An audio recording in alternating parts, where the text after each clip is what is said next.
Assalamualaikum warahmatullahi wabarakatuh. Nama saya Rizky Dinda Amalia dengan nomor stambuk P101-121 akan menjelaskan tentang materi saya, ekologi pangan dan gizi pada penyakit obesitas. Next.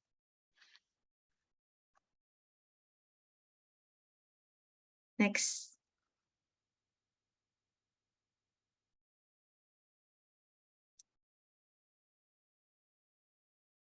Oke, di sini ada beberapa sub-pokok bahasan yang saya masukkan. Pertama, pengertian obesitas, perbedaan obesitas dengan overweight, ciri-ciri obesitas, penyebab obesitas, dampak obesitas, dan cara pencegahannya. Next.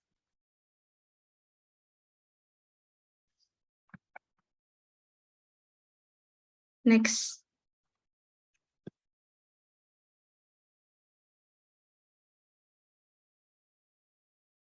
Nah, sebelum kita bisa membahas lebih lanjut tentang obesitas itu sendiri, kita harus tahu dong apa itu obesitas. Obesitas merupakan penumpukan lemak yang berlebihan akibat ketidakseimbangan asupan energi intake dengan energi yang digunakan atau energi ekspenditur dalam waktu yang lama. Itu dari WHO tahun 2020. Adapun definisi lain, obesitas adalah suatu kondisi di mana tubuh mengalami penumpukan lemak akibat kadar kolesterol tinggi. Penyebab obesitas disebabkan oleh faktor gaya hidup yang tidak sehat. Misalnya itu karena kebiasaan makan, jarang berolahraga, dan berolahraga fisik. Hal ini bisa menjadi kombinasi terjadinya penyebab kejadian obesitas. Next.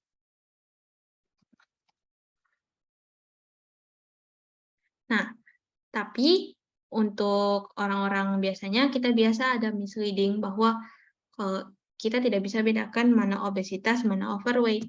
Jadi, apa sih obesitas, apa sih overweight? Nah, kalau overweight dan obesitas adalah ini penyakit yang sama-sama terjadi karena adanya penumpukan lemak di tubuh yang berlebih yang membuat seseorang memiliki berat badan jauh dari normal dan dapat membahayakan kesehatan. Nah, overweight itu merupakan kondisi di mana seseorang memiliki berat badan di atas normal pada umumnya. Jadi obesitas itu penumpukan lemak, tapi kalau overweight, dia cuma berat badan itu berlebih. Nah, menurut WHO tahun 2016, 1 dari 1,9 miliar orang yang berusia 18 tahun mengalami overweight. Dari jumlah tersebut, lebih dari 650 juta orang mengalami obesitas. Jadi, lebih banyak orang yang mengidap overweight dibandingkan obesitas. Next. Nah, apa sih ciri-ciri obesitas itu sendiri? Nah, seseorang yang mengalami obesitas umumnya akan memiliki ciri-ciri berikut ini, yaitu pertama, sulit tidur. Kedua, merasakan nyeri di bagian punggung dan sendi. Ketiga, mengalami depresi. Keempat, merasa kelelahan dari ringan hingga ekstrim. Keempat, mengalami kesulitan tidur. Kurang aktif, nafas tersengal-sengal, dan berkeringat lebih dari biasanya. Next. Nah, apa sih sebenarnya penyebab dari obesitas itu sendiri? Kan kita sudah tahu apa tadi obesitas itu. Nah, supaya kita lebih aware sama obesitas itu, kita harus tahu apa sih penyebabnya. Nah, di sini ada 3 faktor penyebab dari obesitas. Pertama, genetik, lingkungan, dan obat-obatan hormonal. Nah, pertama, genetik. Nah, bila mana salah satu orang tuanya obesitas, maka anak tersebut mempunyai peluang untuk terkena obesitas yaitu 40-50% dari kedua orang tuanya. Nah, kalau orang tuanya, kedua-duanya itu punya riwayat obesitas, maka presentasi kejadian obesitas pada anaknya itu akan meningkat sebesar 70-80%. Nah, yang kedua itu ada faktor lingkungan. Pola makan, pola aktivitas fisik.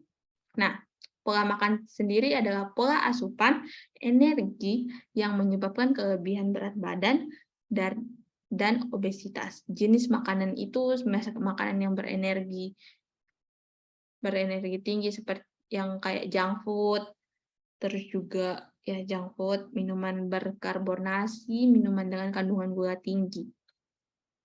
Nah, pola aktivitas fisik. Pola aktivitas fisik ini kurang gerak, jadi mager.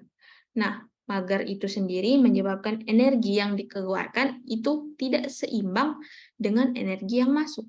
Jadi energinya masuk terus, kita makan-makan terus, tapi geraknya sedikit. Nah, terus yang terakhir itu faktor obat-obatan dan hormonal. Obat-obatan ini sendiri adalah obat-obatan jenis steroid yang digunakan dalam jangka waktu yang lama untuk terapi asma, osteoartritis, dan alergi yang dapat menyebabkan peningkatan nafsu makan, sehingga meningkatkan risiko terjadinya obesitas.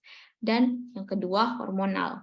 Nah, seperti tadi itu kan obat steroid. Obat steroid itu yang dia picu itu hormon, sehingga hormon yang berperan itu ketika hormonnya jadi terganggu, maka nafsu makannya juga jadi kacau, sehingga dia bakalan merasa lapar terus. Jadi dia akan konsumsi makanan yang berlebihan, lebih dari yang dia butuhkan sebenarnya. Next.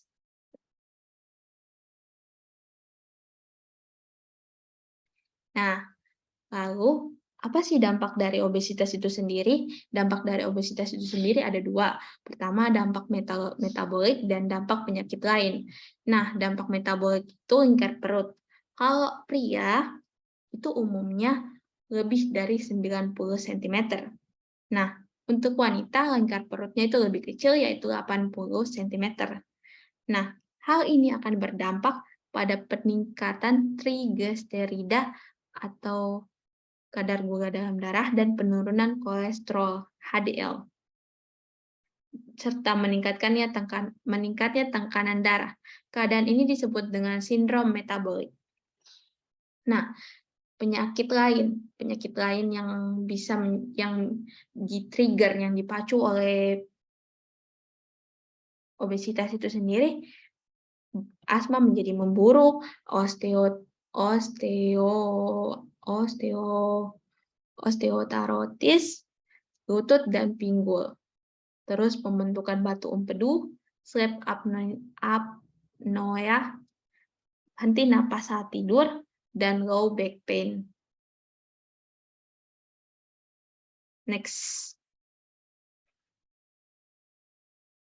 Nah, kan kita sudah paham tadi bagaimana parahnya obesitas. Terus, jadi apa sih, bagaimana caranya supaya kita bisa mengelola obesitas itu sendiri? Jadi prinsip paling mudah untuk mengelola obesitas itu sendiri adalah menyeimbangkan aktivitas fisik dengan makanan.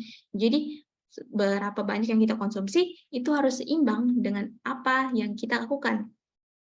Nah, menjaga pola makan. Di sini kita mungkin kebanyakan tahunya 4 sehat 5 sempurna, tapi itu kan sudah lewat. Itu sebenarnya sudah direvisi dari tahun 2000-an. Nah, yang terbaru itu adalah isi piringku. Jadi, bagaimana caranya kita bisa mengkreasikan isi piringnya kita sehingga sesuai dengan anjuran gizi per orang. Nah, kalau yang di sini anjurannya untuk konsumsi gula itu 50 gram, sedangkan 50 gram itu setara dengan 4 sendok makan gula, sedangkan garam itu 5 gram, ini per hari ya, itu setara dengan 1 sendok teh garam, dan minyak itu sebaiknya dikonsumsi sebanyak 67 gram, yaitu 5 sendok minyak. Nah, cara pencegahan dari obesitas itu sendiri adalah menjaga pola makan, aktivitas fisik, yaitu rutin berolahraga, mengatur pola emosi makan. Jadi kalau kita lagi stres, jangan kita menggunakan makan itu sebagai melampiaskan emosi atau lagi sedih. Jadi kita tetap harus makan sebagaimana seharusnya, tidak berlebihan dan tidak kurang. Dan juga pola tidur dan istirahat. karena pola tidur dan istirahat itu juga berpengaruh terhadap nafsu makan. Mungkin itu saja dari saya. Coba next.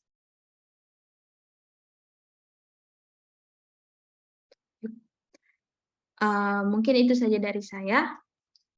Sekian, assalamualaikum warahmatullahi wabarakatuh.